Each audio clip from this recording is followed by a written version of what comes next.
எதையா நீ குடும்ப அரசியல்னு சொல்கிற? அவர் என்னைக்காவது வந்து நம்ம உடனே சிஎம் ஆயிடணும்னு நினைச்சார? நினைக்கவே இல்லை.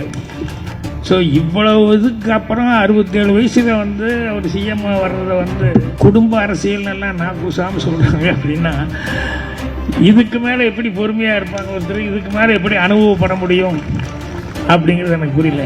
அன்பா அப்பா அப்படின்னு சொல்லி சொன்னோம்னா என்னது அப்பான்னு கமெண்ட் பண்ணுறாங்க. அதாவது நாகரிகம் அப்படின்னு தெரியாமல், ஏன்னா அதை வந்து அப்பா அப்படின்னு சொல்கிறது வந்து அந்த குழந்தைய பிரியமாக நமக்கு செஞ்சதுக்காக நம்ம செய்கிறத வந்து விமர்சனம் பண்ணுறது அப்படிங்கிறது வந்து ரொம்ப ரொம்ப ஒரு நாகரிகமற்ற, அது எப்படி சொல்கிறதுன்னு தெரியல. தப்பு தப்பாக போஸ்ட் வாங்கிட்டுனா வேறு மாதிரி சொல்லியிருப்பார். அப்போல்லாம் சொல்லுவாங்கல்ல, இந்த மாதிரி எம்ஜிஆர் அப்படின்னு சொல்லி சொன்னாலே இந்த விசில் அடித்தாங்க குஞ்சுக்க அப்படி இப்படின்னா கிண்டல் அடிச்சுட்டு இருப்பாங்க. அந்த காலத்தில் 50 வருஷம் 60 வருஷம் முன்னாலேயே அதெல்லாம் வரும். அப்போல்லாம் எம்ஜிஆர் என்ன சொன்னாருன்னா, ஏப்பா நான் ஒரு தடவை ஏதோ ஒன்று தவறி ஏதோ வார்த்தை சொல்லிட்டேன், என்னமோ ஒன்று, அந்த அவருக்கு அவர் என்ன செய்யணுமோ ஜனங்கள்லாம் நீங்கள் செய்யுங்கன்னா உடனே மைக் ஆஃப் பண்ணி இது ஆஃப் இதாக இருக்கட்டும், ஆஃப் த ரெக்கார்டு அப்படின்னு சொல்லி போட்டு அப்புறம் எனக்கு ஏய் டிஎம்கே காரங்களை பற்றி உனக்கு தெரியாது, எனக்கு நல்லா தெரியும். ஏன்னா அவன் எனக்கு ரசிகனாக இருந்துவேன், இன்னும் எனக்கு ரசிகனாக இருப்பான், ஆனால் தொண்டனாக இருக்க மாட்டான். அதனால் நீ எனக்கு ரசிகன்னு சொல்கிற வரைக்கும் உன் படம் எல்லாருமே ரசிச்சுட்டு இருப்பாங்க. நீ தொண்டன்னு சொன்னையோ அவனும் படம் பார்க்க மாட்டான், வீட்டில் இருக்கிற பொண்டாட்டி பிள்ளைகளையும் படம் பார்க்க விட மாட்டான். ஒரு வயசான ஒரு பாட்டி, ஒரு சின்ன பையன் அப்பப்போ போய் அந்த பாட்டிக்கிட்ட இட்லி வாங்கி சாப்பிடுவான்.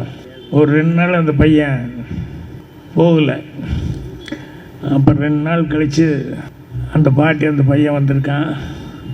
அப்புறம் அந்த பாட்டி கேட்டாங்க, என்ன ராமச்சந்திரா 2 நாளாக இட்லி சாப்பிட வரவே இல்லையே, என்னாச்சு அப்படின்னா, இல்லை என்கிட்ட காசு இல்லை. ஆனால் காசு இல்லைன்னா என்ன, வந்து இட்லி சாப்பிட்டு போயிடலாமல்ல. இல்லை அப்படி சாப்பிட்டா கடன் ஆயிரும், ஒரு கடனை கட்டணுமல்ல அப்படின்னா. ஆனால் காசு இருக்கு போக கட்டிக்கலாம். இல்லை காசு எப்போ வரும்னு சொல்ல முடியாது அப்படின்னு. காசு இருந்து கட்டினா உன் கடனை தீர்ந்துருச்சுன்னு அந்த கடன் கணக்கில் வச்சுக்கிறேன், காசு இல்லாமல் கட்டாமல் போச்சுன்னா புண்ணிய கணக்கில் வச்சுக்கிறேன்ப்பா, இதில் என்ன இருக்கு? அன்னைக்கு தான் எம்ஜிஆர் அவர்களுக்கு அப்போ தான் சின்ன பையனாக போது ஃபஸ்ட்டு இந்த சாப்பிட்டா அந்த சாப்பிட்றவங்களுக்கு பசியோ இருக்கவங்களுக்கு சாப்பாடு போட்டோம்னா அது புண்ணிய கணக்கில் போய் சேரும் அப்படின்னு அன்னைக்கு தான் முதலாக அப்போருந்து அந்த பழக்கத்தை நம்மளும் கடைப்பிடிக்கணும், அந்த புண்ணிய கணக்கு சேர்த்தணும் அப்படின்னு சொல்லி ஆரம்பித்தார். இங்கே முதல்வர் இந்த ஃபங்க்ஷனில் எம்ஜிஆரை பற்றி முதல்ல ஸ்டார்ட் பண்ணுறேனே அப்படின்னு யாரும் நினைக்க மாட்டாங்க. ஏன்னா தெரியும், 2 நாளைக்கு முன்னால் கூட சட்டமன்றத்தில் ஏவாவது தளபதி அவர்கள், அவரே எம்ஜிஆர் ரசிகன் தான், எங்காவது போகும்போது முதல்ல எம்ஜிஆர் பாட்டு தான் போட சொல்லி கேட்டுக்கிட்டு இருப்பாங்க அப்படின்னு சொல்லியிருக்காரு. எனக்கு அது முதலே தெரியும். இருந்தாலும் சட்டமன்றத்தில் வந்து அவர் அந்தளவுக்கு ரசிகன்னு சொல்லி ஓப்பனாக பேசுனது அப்படிங்கிறது ரொம்ப சந்தோஷமாக இருந்தது.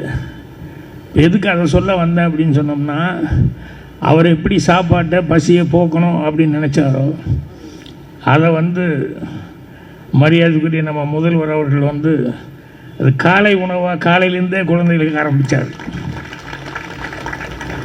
இங்கே அவரை பிடிச்சதுக்கு நான் இங்கே வர்றதுக்கு ஒரு முக்கியமான காரணம் என்னென்னா, தப்பாக அர்த்தம் பண்ணக்கூடாது.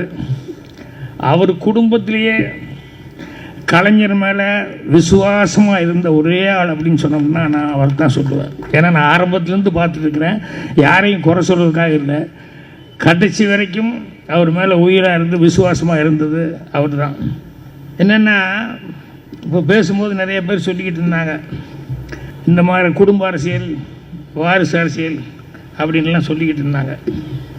நம்ம யோசித்து பார்க்கும்போது பார்த்தா கலைஞர் அவர்களே 46 வயசில் தான் வந்து சிஎம்மாக வந்தார். ஜெயலலிதா அவங்க வந்து 43 வயசில் வந்தாங்க.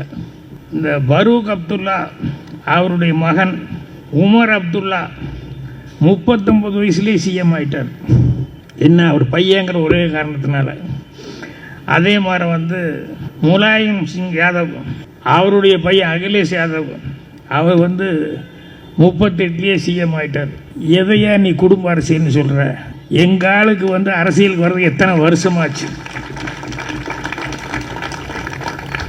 எவ்வளோ சின்ன வயசுலேருந்து அவர் கழகத்தில் வந்து அதுக்காக பாடுபட்டு அதுக்காக போய் அதை வளர்த்துறதுக்காக சைக்கிள் எடுத்துகிட்டு போய் ஊர் ஊராக சுற்றி எவ்வளவெல்லாம் அவஸ்தைகளை பட்டு அதுக்கப்புறம் ஒரு கல்யாணம் முடிச்ச நேரத்தில் கல்யாணத்தில் கூட சந்தோஷமாக இருக்க முடியல. புது மாப்பிள்ளை மிஸ்ஸால் உள்ளே போக வேண்டி வந்தது. அந்த மாதிரி கஷ்ட நஷ்டங்கள் எல்லாம் அனுபவிச்சு எவ்வளவு போராட்டங்கள். அவர் என்னைக்காவது வந்து நம்ம உடனே சிஎம் ஆயிடணும்னு நினைச்சாரு, நினைக்கவே இல்லை. கலைஞரும் அவருக்கு அனுபவமாகட்டும், இன்னும் எங்கூட இருந்து எல்லாத்தையுமே பார்த்து தெரிஞ்சுக்கிட்டோம் அப்படின்னு சொல்லிட்டு அவரும் பொறுமை காத்தார். அதை விட நம்ம தளபதி அவர்களும் வந்து அவ்வளோ தூரம் பொறுமையாக இருந்தாங்க.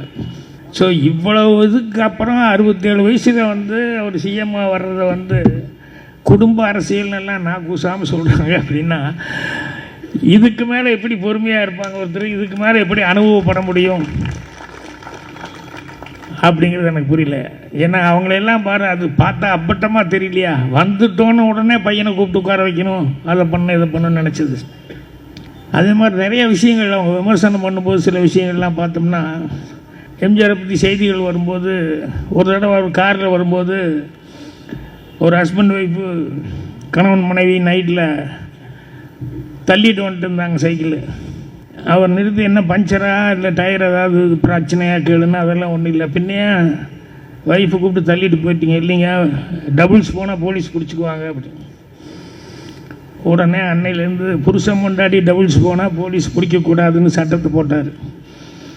எல்லாருமே பெண்களுக்காக எந்த அளவுக்கு அவர் வந்து இங்கே வந்து இன்றைக்கி விமர்சனம் பண்ணுறவங்க ஃப்ரீ பஸ் பாஸ் கொடுக்கறதுலேருந்து 1000 ரூபா உதவித்தொகை உரிமை தொகை கொடுத்து எத்தனை பேர்த்துக்கு குறவன் அந்த சமுதாயத்துக்கு ஈழர் அகதிகளுக்கு இத்தனை பேர்த்துக்கும் அவர் என்னென்னலாம் பெண்களுக்காக அக்கறை எடுத்துக்கிட்டு பண்ணிகிட்டு இருக்காரு அப்படின்னு சொல்லும்போது அதையும் வந்து கமெண்ட் பண்ணுறாங்க. அதில் அன்பா அப்பா அப்படின்னு சொல்லி சொன்னோம்னா என்னது அப்பான்னு கமெண்ட் பண்ணுறாங்க அப்படின்னு சொல்லி. அதாவது நாகரிகம் அப்படின்னு தெரியாமல், ஏன்னா இங்கே நம்ம மண்ணுக்குன்னு ஒரு பாரம்பரியம் இருக்குது, பண்பாடு இருக்குது. அந்த பண்பாடு பாரம்பரியத்தில் வந்து தான் அறிஞர் அண்ணா அவர்கள் வந்து மாற்றான் தோட்டத்து மல்லிகையும் வணக்கம் அப்படிங்கிறத வந்து அவர் சொன்னார். அதே மாதிரி எம்ஜிஆர் அவர்களை வந்து எவ்வளவு கடுமையாக விமர்சனம் பண்ணிகிட்டு இருப்பார், சினிமாவிலையும் சரி அரசியலையும் சரி. அப்படி அவர் ஒரு பத்திரிகையாசிரியர், நடிகர்.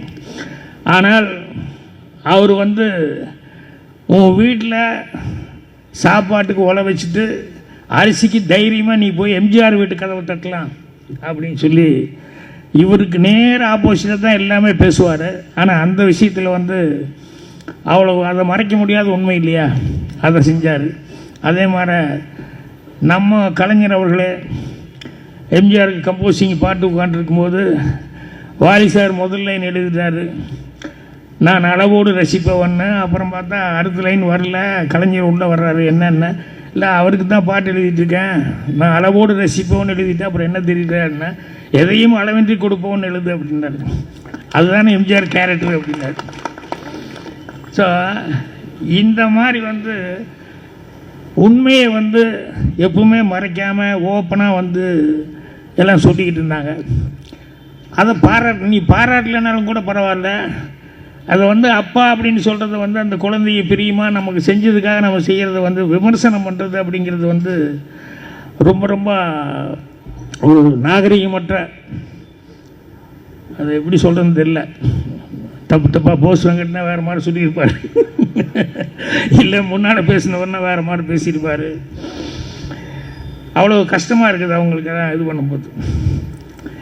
இன்றைக்கி முதலையும் சாப்பாட்டு பிரச்சனைக்கு வரும்போது இந்து கோயில்கள் எல்லாம் வந்து எல்லாத்துக்கும் அன்னதானம் வழங்கப்பட்டுருக்கு அப்படின்னா மரியாதைக்குரிய சேகர் பாபா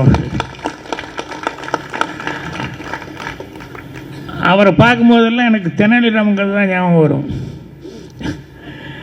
என்னென்னா தெனாலிராமன் எல்லாத்துக்கும் கடன் கொடுப்பாரு அப்படின்னு சொல்லி அரசருக்கு கேள்விப்பட்டிருக்காங்க.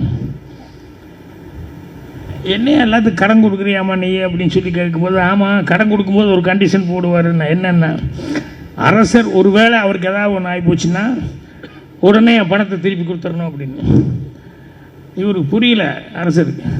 ஏன் நீ கடன் கொடுக்கறதுக்கும் அவருக்கு ஏதாவது ஒன்று ஆகி போச்சுன்னா உடனே பணம் திருப்பி கொடுன்னு சொல்றதுக்கு என்ன அர்த்தம்?